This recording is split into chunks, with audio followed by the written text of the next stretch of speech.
अस्सलाम वालेकुम दोस्तों, तुम देख रहे हो अपना पंजाब टीवी ते मैं तेरा मेज़बान अफजाल अहमद। सब तो पहले अपने चैनल को करो सबसक्राइब ते नाल ही लगे घंटे को दबाओ क्योंकि साडी लेटेस्ट और बेहतरीन वीडियो साढ़े 200 तक पहुंचे सब तो पहले।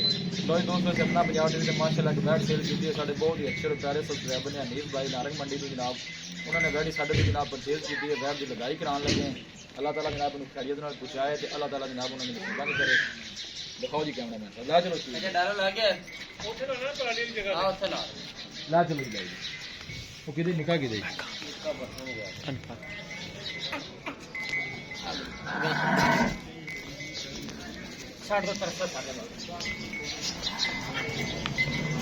जाओ जी।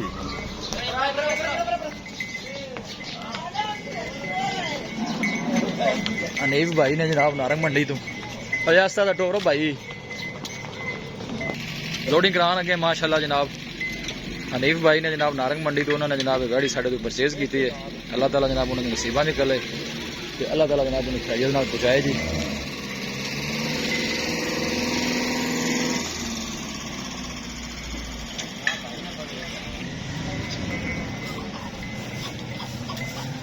लो जी माशाल्लाह जनाब लोडिंग हो गई है जी।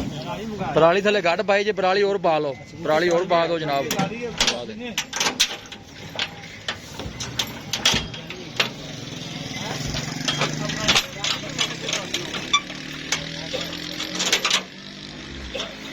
सली ना भाई जी बन दिया जी, सली ना बन दो जनाब। थले ना पराली और लिया के पा दो शकील भाई।